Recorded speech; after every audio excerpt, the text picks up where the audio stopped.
Bismillahirrahmanirrahim. Assalamualaikum warahmatullahi wabarakatuh. Lanjut di video berikutnya tentang soal KPPG tahun 2024. Soal 36. Seorang guru sedang mengajar di kelas dan mendapati seorang peserta didik yang terus-menerus mengganggu proses pembelajaran. Guru tersebut tahu bahwa peserta didik ini memiliki masalah di rumah yang mempengaruhi perilakunya di sekolah. Sebagai guru yang ingin menerapkan makna, tujuan, dan pandangan hidupnya berdasarkan prinsip moral dan keyakinan terhadap Tuhan Yang Maha Esa, tindakan yang sebaiknya Anda lakukan jika menjadi guru tersebut adalah titik-titik ya. Di sini mengajak peserta didik tersebut berbicara secara pribadi setelah kelas selesai untuk memahami masalah yang dihadapinya dan mencari solusi bersama. Meminta peserta didik tersebut untuk keluar dari kelas ini tidak kurang tepat ya. Memberikan teguran keras juga sama ya. Menyampaikan perilaku peserta didik tersebut kepada kepala sekolah ini salah, kurang tepat ya. Memaklumi perilaku peserta didik. Ini jawaban yang paling tepat adalah ini ya. Mengajak peserta didik tersebut berbicara. Lanjut ke soal nomor 37. Anda adalah seorang guru di sekolah dasar. Suatu hari, Anda mengetahui bahwa salah satu rekan kerja Anda yang juga seorang guru memberikan nilai yang tidak adil kepada beberapa peserta didik karena alasan pribadi. Anda tahu bahwa tindakan ini melanggar kode etik guru ya, melanggar kode etik guru. Sebagai rekan kerja sekaligus guru, yang harus Anda lakukan untuk menangani situasi ini dengan tetap menerapkan kode etik guru dalam bekerja dan pembelajaran adalah mengabaikan masalah ini, kurang tepat ini. Mengumpulkan bukti-bukti dan melaporkan sama ya. Mengajak rekan kerja tersebut berbicara secara pribadi untuk memahami alasannya dan menasihatinya agar memperbaiki peserta didik sesuai dengan kerja mereka. Mendiskusikan masalah ini dengan kepala sekolah, menegur rekan kerja. Ini yang paling tepat ini ya, mengajak rekan kerja. Soal nomor 38. Setelah mengajar satu semester, Anda menyadari bahwa beberapa metode mengajar yang Anda gunakan tidak berhasil yang maksimal bagi perkembangan peserta didik. Anda ingin meningkatkan efektivitas pengajaran Anda di semester berikutnya. Bentuk refleksi dari perencanaan bentuk refleksi kebutuhan mandiri yang berpusat pada peserta didik yang bisa Anda buat adalah merefleksi diri atas hasil yang kurang memuaskan dan mencoba menemukan metode pengajaran baru tanpa melibatkan peserta didik. Ini tanpa melibatkan ya. Mendiagnosa metode pengajaran yang mereka anggap efektif dan merencanakan strategi baru berdasarkan masukan dari peserta didik dan rekan sejawat.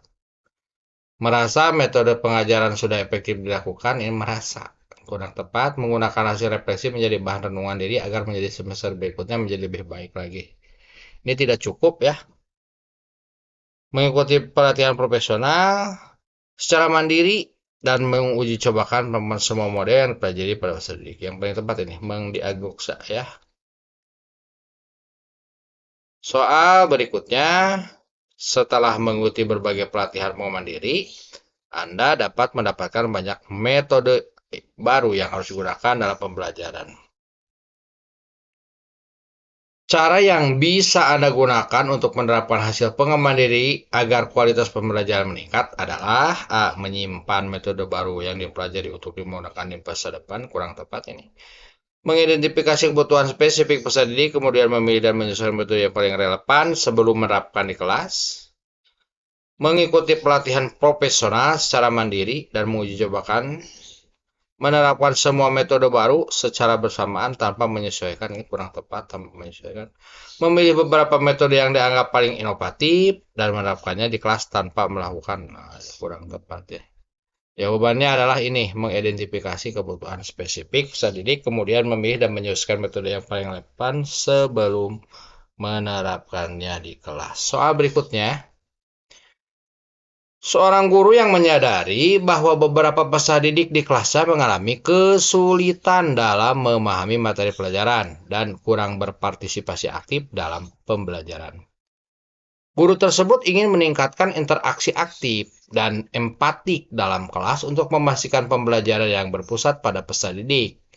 Tindakan yang harus diambil jika menjadi guru tersebut adalah, ini tindakannya seperti apa?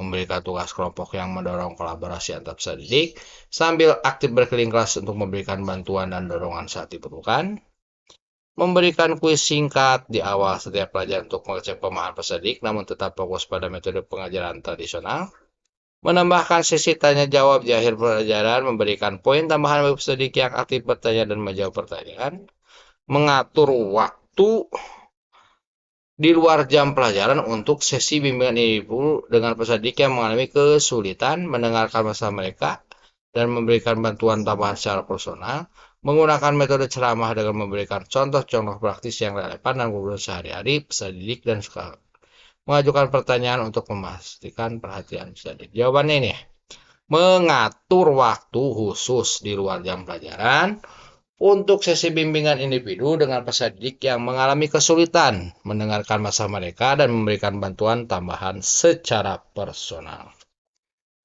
Nomor 41.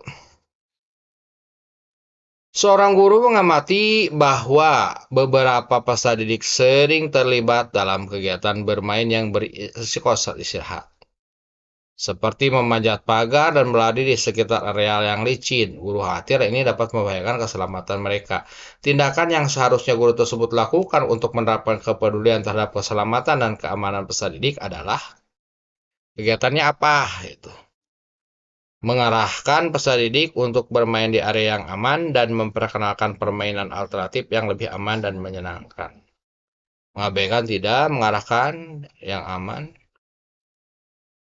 Ini jawabannya adalah ini ya. Mengarahkan peserta didik untuk bermain di area yang aman. Soal nomor 42, seorang guru di sekolah Anda mengamati bahwa hasil belajar peserta didik dalam mata pelajaran itu menurun secara signifikan.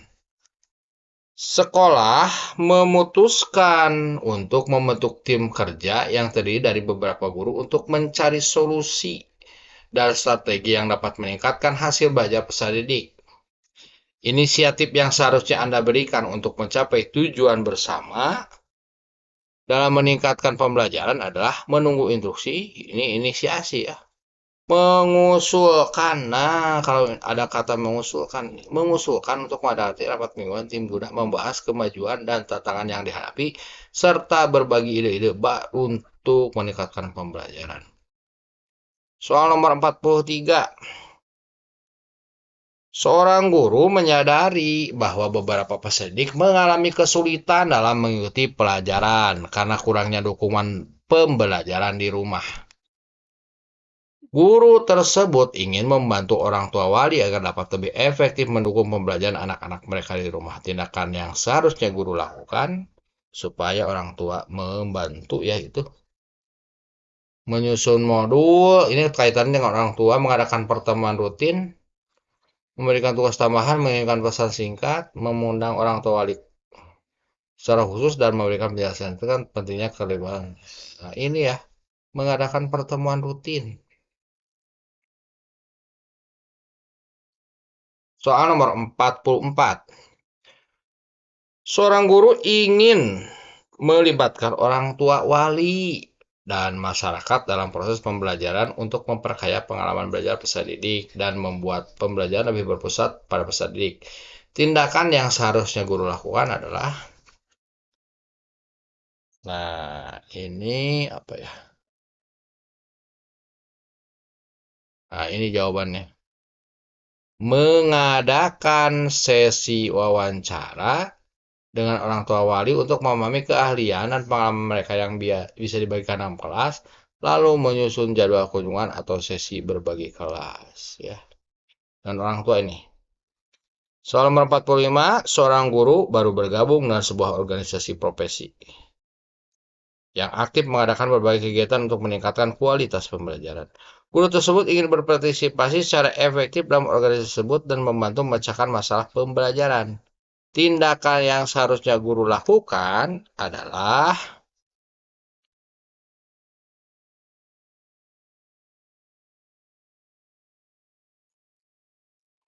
yaitu ini ya, paling tepat ini, menghadiri setiap pertemuan dan kegiatan organisasi serta menawarkan diri untuk menjadi pemimpin dalam proyek yang membutuhkan penyelesaian masalah. Soal nomor 46, sebagai pengelola dana BOS, Bu Ana diminta oleh kepala sekolah membuat kuitansi kosong.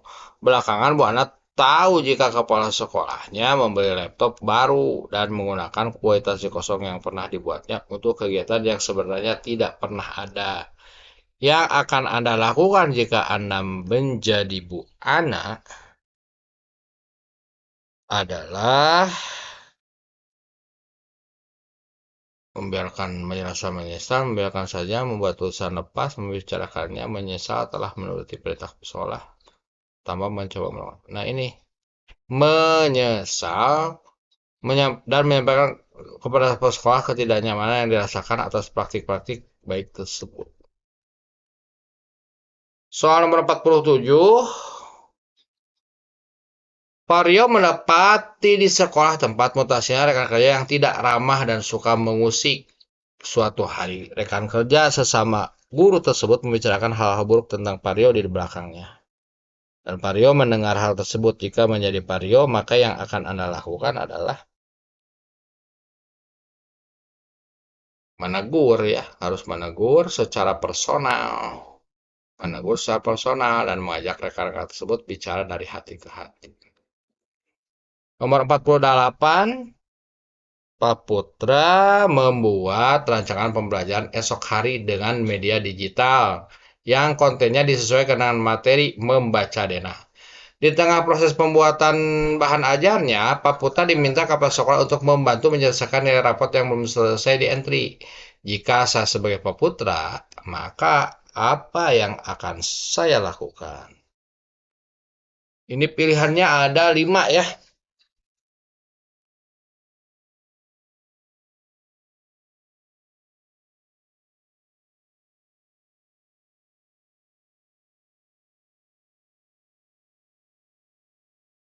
Ini paling tepat ini ya.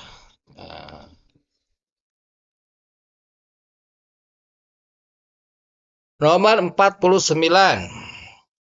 Salah satu kode etik guru adalah menghargai dan menghormati hak asasi manusia serta keanekaragaman budaya. Seorang rekan guru di tempat Anda bekerja senang sekali menertawakan logat bahasa siswa yang berasal dari suku tertentu. Sebagai rekan sejawat yang memahami prinsip etika guru Indonesia, yang bisa Anda lakukan adalah menegur ya. Di sini menegur lebih ya, menegur secara personal.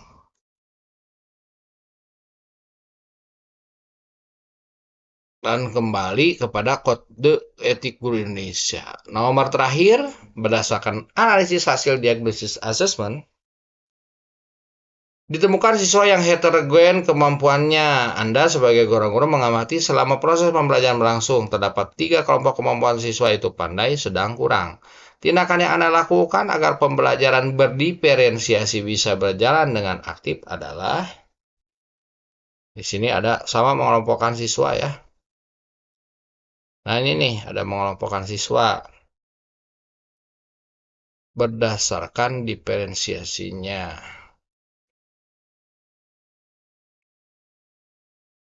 Nah ini nih paling tepat ya, mengelompokkan siswa berdasarkan diferensiasinya. Setiap kelompok terdiri dari siswa yang pandai, sedang, dan kurang sehingga terjadi saling asah, saling asuh, dan asih, di mana guru memberikan fasilitasi pendampingan, bimbingan setiap kelompok secara menyeluruh. Itu saja ya. Mudah-mudahan soal-soal dan pembahasan ini bermanfaat bagi Bapak Ibu semua. Doakan semoga lulus dan diberi kelancaran dalam pelaksanaan UKPPG piloting tahun 2024. Jangan lupa like, comment, and subscribe. Assalamualaikum warahmatullahi wabarakatuh.